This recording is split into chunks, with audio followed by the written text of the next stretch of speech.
Hey friends, hope you all are doing well. Math Club week 4. Got some exciting stuff for you all this week. We are going to work on word problems. These are essentially our applications of our math that we've been learning. We did multiplication and division last week. So we're going to apply a lot of the stuff that we've been learning using lots of operations. We're going to do some money. You're going to see that in your assignment this week. Get all of that. This is kind of like why we practice math, is so we can apply it to our lives to solve real world problems. So let's dive right in. Oops, switch, I think, here. Our quote of the week: the capacity to learn is a gift. The ability to learn is a skill. The willingness to learn is a choice. So I thought this was applicable to us this summer because you all were willing and wanting to do math during your summer break, and I think that is amazing. I love it, and you all are willing to learn, and I think that's great. So this is only going to help you all. Proud of you guys. Let's keep up the good work. So when thinking about word problems, we need to think of some strategies or an approach that we take to solving the problem. So let's relate it to sports. So when if you're playing baseball, I know a lot of you all play softball or baseball. When you're going to bat, you have a routine that you do every single time you come to the plate. You know what your goal is, you know what your mission. You have to make a plan. You got to carry out that plan, and then after it's over, you reflect on maybe what you can do better, make sure everything's going well. I do the same thing when I play basketball. Like when I was, if something wasn't going well with my game, I would understand what the problem was, make a plan to fix it, actually execute the plan to fix it, and then I'll reflect and say, okay, that was a good practice or that was bad practice. It's the same with math. It's the same approach. So we need to keep these things in mind when we are working on our word problems, because there's going to be some word problems that are multi-step, some that are single step, but they all have the same tactical approach to them. Let's just jump right in with an example. It says, for her music class, Miss Ellis set up her desk in 4 rows of 8. How many students was she expecting in music class? So, for word problems, you all know this. I like to circle my numbers, underline important words, and highlight the question somehow.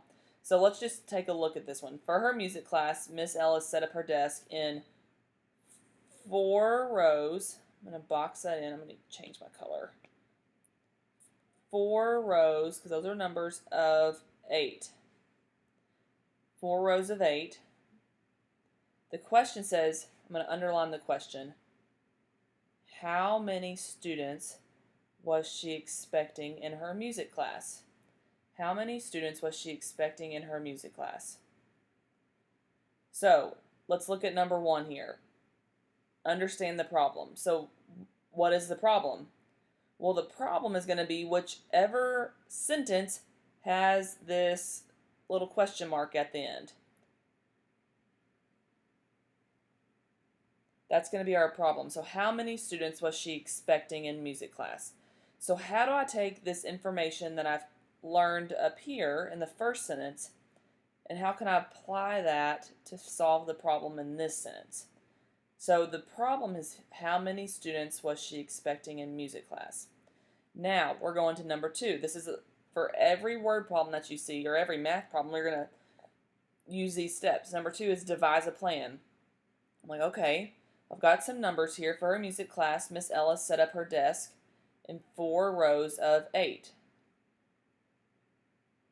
So there should be an S right there on that. Her desk in 4 rows of 8. Okay, so my plan could be draw a picture.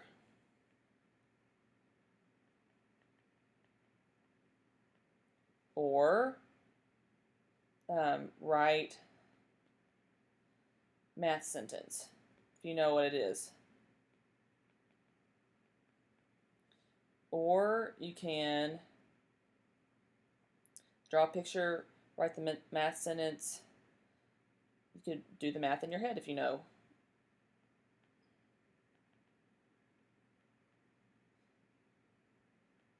And then check it. Okay? Carry out the plan. That's number 3. Okay, so if we're going to draw a picture of this question, we have 4 rows of 8. Okay, so that's pretty straightforward. So I'm going to make 1, 2, 3, 4, 5, 6, 7, 8. There's 1 row of 8.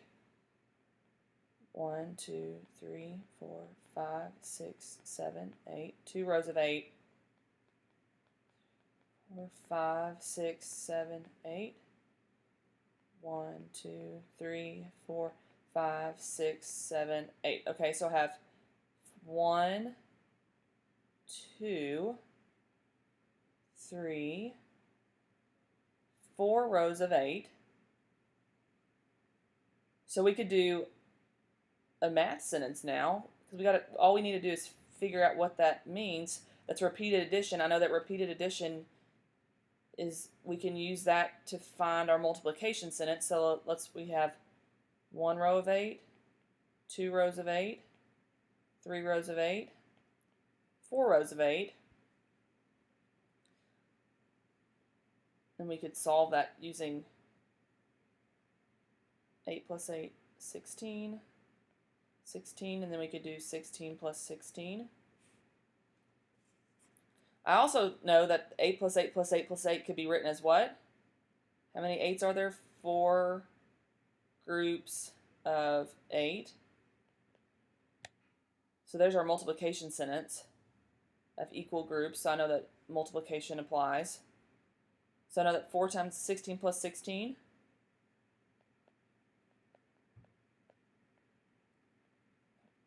One, two, 3. 32. So 4 times 8 is 32. So we're carrying out our plan, and we've double checked it. We've done it twice here. We can count up our x's if we want to here.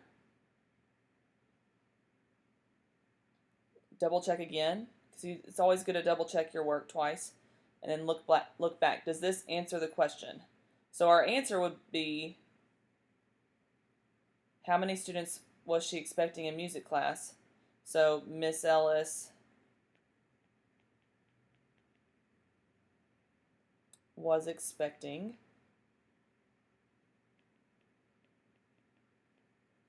how many students? 32 students in music class. Okay, so we've done all 4 steps, and you need to think, does my answer make sense? Does my answer make sense for what the question is asking? So the question was, how many students was she expecting in music class? If she had chairs in 4 rows of 8, would the answer 2, does that make sense? If she has 4 rows of 8 chairs. No. Does 8 make sense? It doesn't necessarily, you have to think, does my answer match what the question is asking?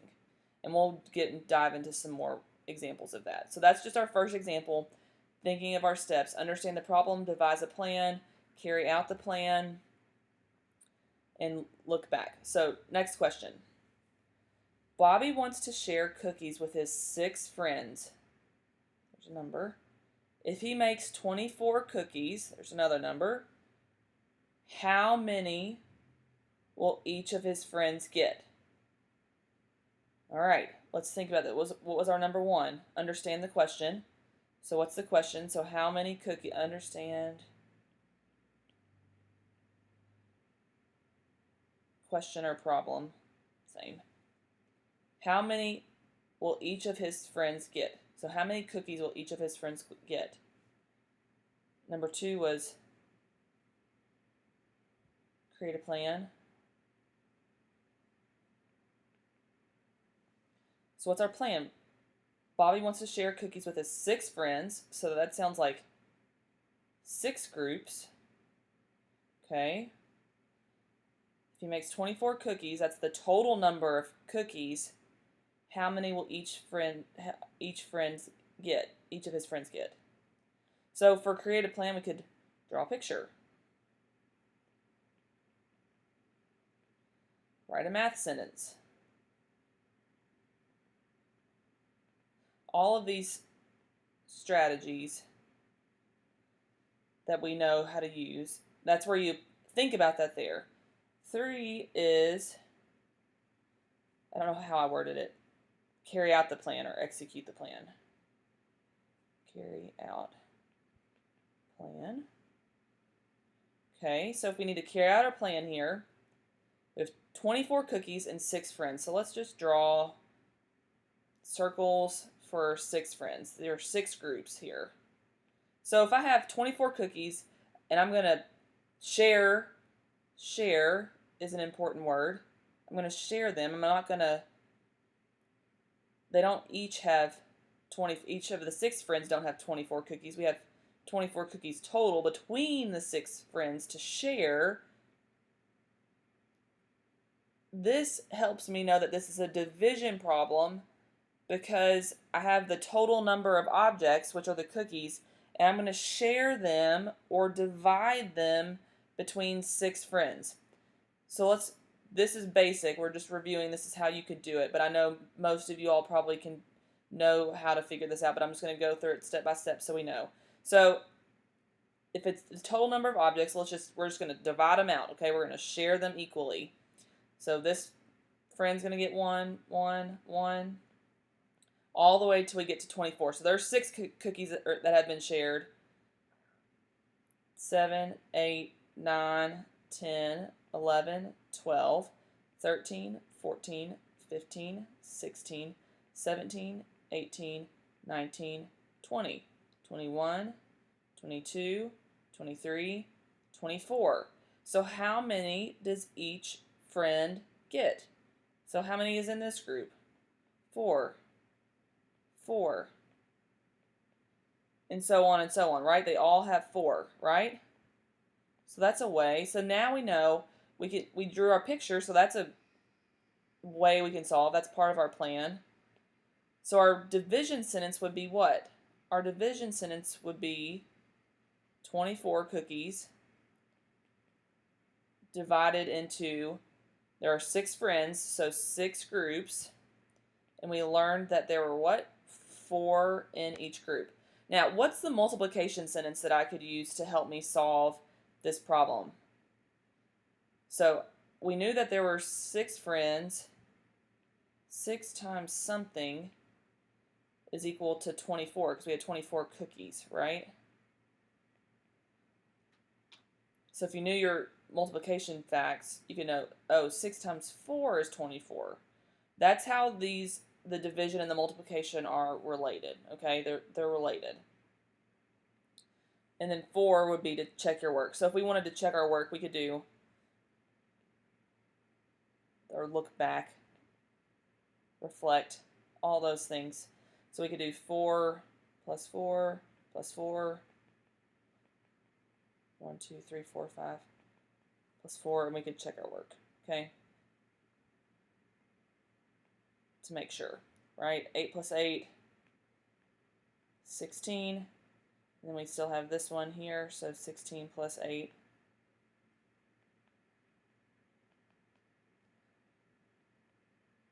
Look, worked out. 16 plus 8 is 24. So we double checked our work, we looked back, we reflected on the problem, and we're good to go. So these have all been single step problems. Now we're going to look at our multi-step word problems. So multi-step just means more than one. More than one.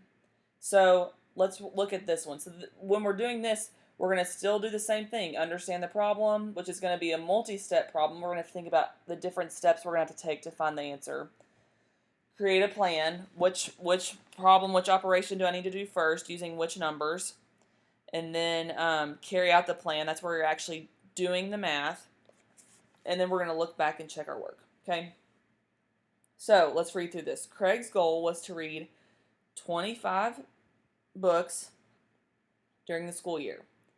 He reads 8 before winter break and 9 before spring break. How many will he need to read after spring break in order to meet his goal? So this is a multi-step problem. Understand the question says how many. The question says how many. We got to look for the sentence with the question mark in it. How many will he need to read after spring break in order to meet his goal? So we got to think, well, how many did he read before spring break? Well, let's look back at the sentence, or the situation, really. So it says Craig's goal was to read 25 books during the school year. He reads 8 before winter break, so we have 8, and 9 before spring break. So 8 and 9, so those are put together. So 8 plus 9, that's the first part of our problem, right? So we got to think about, that's our first part. So this is part of the create the plan. So we got to figure out what that is. And we know that he wants to read 25. This is the magic number we need to get to. How many more will he have to read after spring break? So whatever this is, we've got to do 25 minus whatever this number is, right? And that's going to be equal to the number of books he needs to read.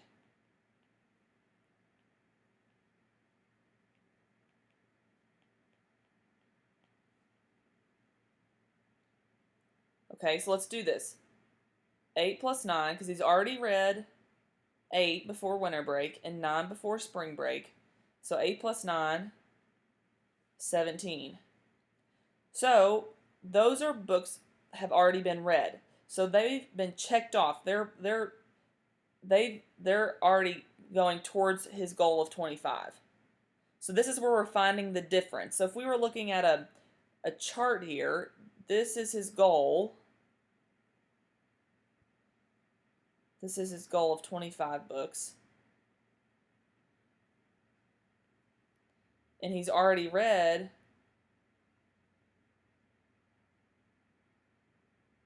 17.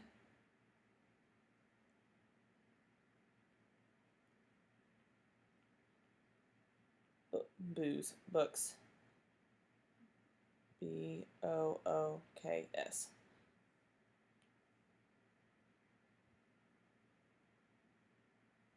Write it again. Books. Okay. He wants to read 25. He's already read 17. What we are trying to find is this difference. The difference between 25 and 17, which he has already read. Okay? This white area is my difference. That's what we are trying to find. That's what that looks like in like a bar graph. Okay? We're trying to find the difference between 25 and the number of books that he's read, which is 17. So 25 minus 17. If you need to rewrite that, we can do that. 25 minus 17. 5 minus 7. We cannot do that. So I need to regroup. I'm going to cross out my 2. Take one of those 10s. I'll have 1 left over. Explode it into 10 ones. I'm going to have 15 minus 7, which is 8. And then 1 minus 1, which is 0. Okay, so we have 8. That's what goes in that blank there. So the number of books that he needs to read is 8. So we need to say, our sentence should say, Craig needs to read 8 books after spring break. It's kind of wordy.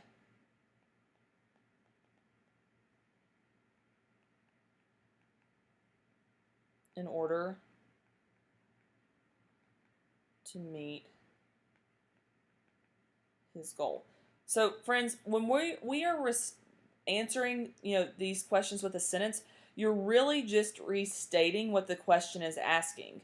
So how many will he need to read after spring break in order to meet his goal? Well, how much of that did I use in my sentence? It says Craig needs to read, so needs to read 8 books. So we did that. 8 books after spring break. We used those. So we've used all of this in order to meet his goal. We used all that. So you're just using what you have in the question to help you answer it. That's what like a nice sentence looks like. Okay? I think I have one more for you. Yeah, one more. It says on Monday, Lisa played handball for 10 minutes. On Tuesday, she played twice as long. How much time? So twice, that's like a number, but it's written as a word. How much time did Lisa spend playing handball all together on Monday and Tuesday? So on Monday, Lisa played handball for 10 minutes. On Tuesday, she played twice as long, which means 2 times. Twice is equal to 2 times as long. So 2 times whatever the other factor is. And we'll talk about this in just a second. So how much time did Lisa spend playing handball all together on Monday and Tuesday? So understand the problem. We're looking for time here. How much time did Lisa spend playing handball all together? And we're working in minutes because it says minutes right there. So let's look at our numbers. We're going to create a plan. So we need to figure out how long she played for on Monday. Okay, it said 10 minutes. And then on Tuesday, it said she played twice as long. And I said that in reference that twice means 2 times. Well, 2 times what? Well, 2 times however many minutes she played on Monday, right? So 2 times Monday, which would have been what? 10 minutes. So 2 times 10 is equal to 20 minutes for Tuesday. So this is cool. We figured out how many minutes she played on Monday and how many minutes she played on Tuesday, but are we finished yet? No, because we're not. Remember, our number 1 said understand the problem or understand the question. The question said how much time did Lisa spend playing handball all together on Monday and Tuesday? So both of them combined. So well, how do we put the times together? We had 10 minutes on Monday and 20 minutes on Tuesday. Well, we're just going to go 10 plus 20, right? 10 plus 20, 10 minutes on Monday, 20 minutes on Tuesday is equal to 30 minutes. So our sentence would look like, say, Lisa spent 30 minutes playing handball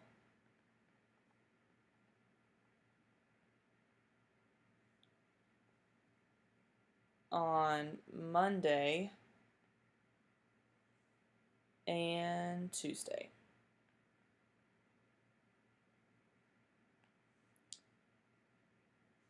So the tricky part about that one was knowing that twice meant to multiply by 2 or double it. We're doubling the time that she played handball on Tuesday compared to whatever she did on Monday. All right, so that was kind of the hard part, but once we did that, the numbers were pretty easy to work with. I want to talk briefly with you all about something that you're going to see in the homework or in the assignment.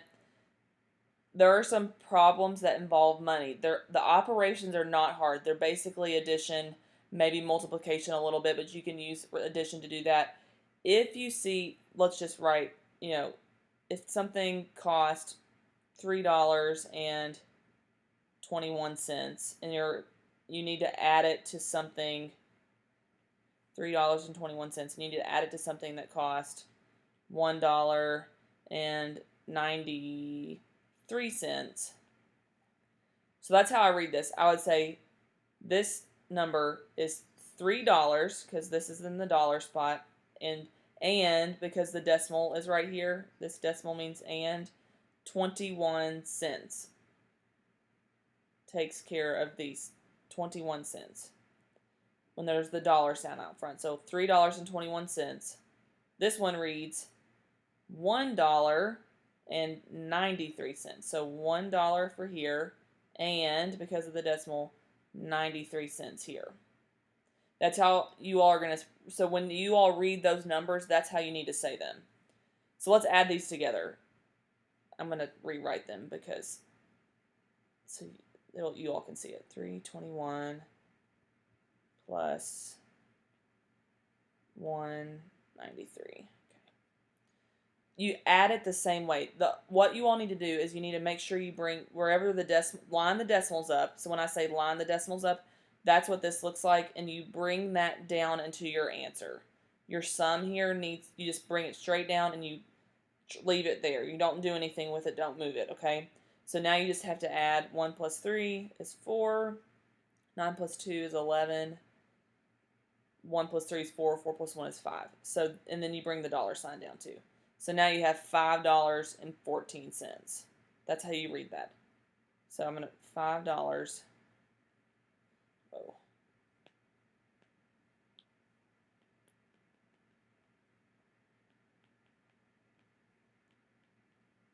And 14 cents. That's what it looks like in words. Just so you all can get the feel of that more.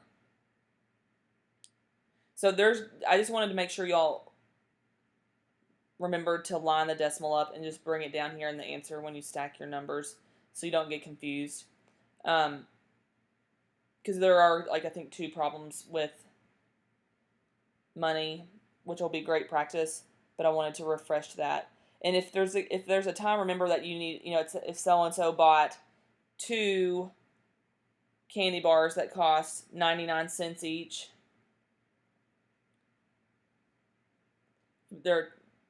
you can just do 99 plus 99 cents plus 99 cents. Let's look at that. So 9 plus 9 is 18. Then this would be 9 plus 1 is 10 plus 9.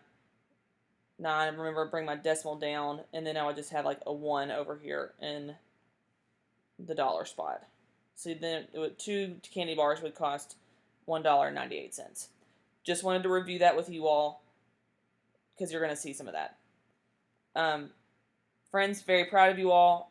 Let me know if you have any questions. This might be a tougher week. The assignment doesn't have as many math problems, but because they are word problems and multi-step word problems, you will be getting the same amount of work in because these usually take a little bit longer, and you'll be doing lots of math within the each problem. So that's why that is shorter. I'm going to post the exit slip for you all later in the week to give you some time to practice the assignment. Let me know if you have any questions. Send me an email or put a comment on the page, and we should be good to go. Keep up the great work. Talk to y'all soon.